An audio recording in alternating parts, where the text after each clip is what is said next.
पुरुषोत्तम मास में ये एक गलती भूलकर भी मत करना, क्योंकि अगर आपने इस पवित्र महीने में ये गलती कर दी तो आपकी पूजा, आपका व्रत, आपका जप और आपका दान सब अधूरा रह सकता है।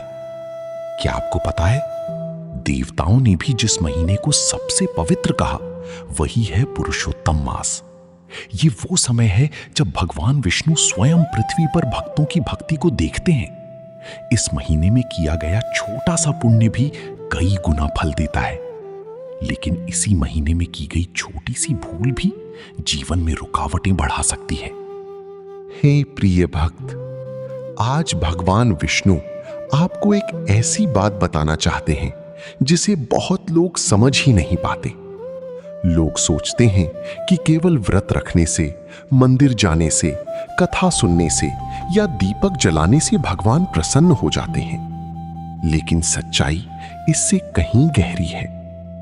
भगवान केवल आपकी पूजा नहीं देखते, वे आपका व्यवहार भी देखते हैं। आप लोगों से कैसे बात करते हैं, कैसे सोचते हैं, किसी का दिल दुखाते हैं या नहीं, यही सब इस महीने में सबसे अधिक महत्व रखता है। और इस पवित्र महीने की सबसे बड़ी गलती क्या है? किसी का अपमान करना।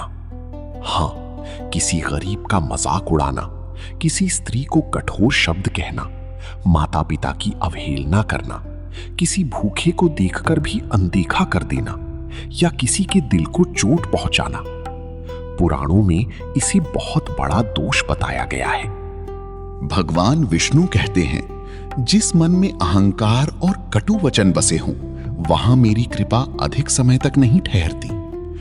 कल्पना कीजिए, एक व्यक्ति सुबह जल्दी उठकर स्नान करता है, भगवान की आरती करता है, माला जपता है, दान भी करता है, लेकिन फिर दिन भर लोगों पर गुस्सा करता है, अपने ही परिवार को अपमानित करता है, छोटी छोटी बातों पर कटु शब्द बोलता है, तो उसकी भक्ति अधूरी रह जाती है।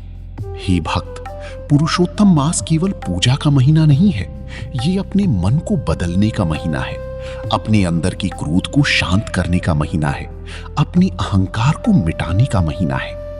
क्योंकि भगवान विष्णु को सबसे प्रिय क्या है? एक पवित्र और दयालु हृदय।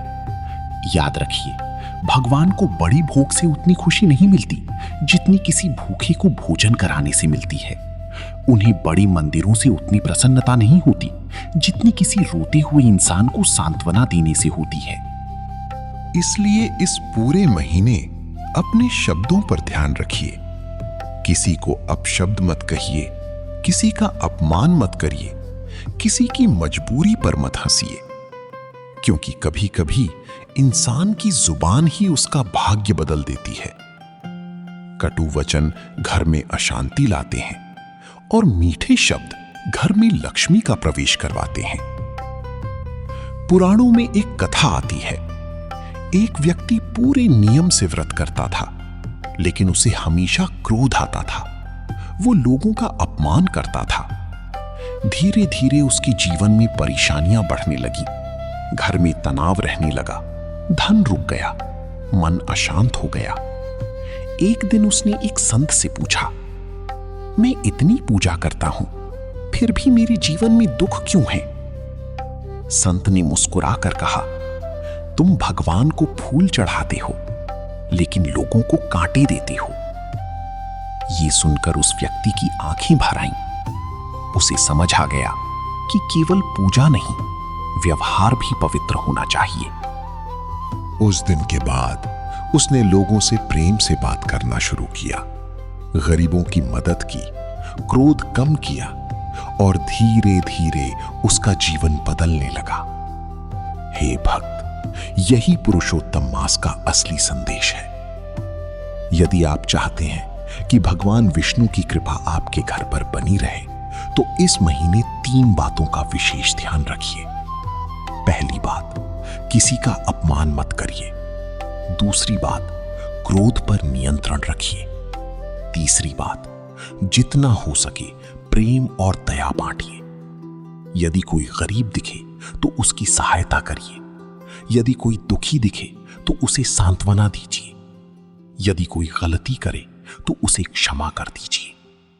क्योंकि क्षमा वही कर सकता है जिसके अंदर सच्ची भक्ति होती है। भगवान विष्णु कहते हैं, भक्ति केवल हाथ जोड़ने से नहीं, दिल जोड़ने से पूरी होती है। इसलिए इस पुरुषोत्तम मास एक संकल्प लीजिए, किसी का दिल नहीं दुखाएंगे, किसी को अपमानित नहीं करेंगे और हर दिन भगवान का नाम लेकर अपने घर में सकारात्मकता फैलाएंगे। यकीन मानिए, जब आपका व्यवहार बदलता है तब आपका भाग्य भी बदलने लगता है। रुके हुए काम बनने लगते हैं, घर की नकारात्मकता दूर होने लगती है, मन को शांति मिलने लगती है और धीरे धीरे भगवान की कृपा आपके जीवन में चमत्कार लेकर आती है। तो हे प्रिय भक्त, इस दुर्लभ और पवित्र महीने को व्यर्थ मत जाने दीजिए। पूजा भी करिए, जप भी करिए, दान भी करिए, लेकिन सबसे अधिक अपने शब्दों और व्यवहार को पवित्र बनाइए। अगर आप भी चाहते हैं कि पुरुषोत्तम भगवान की कृपा आपके जीवन पर बनी रहे, तो कमेंट में लिखिए, ओम नमो भगवते वासुदेवाय।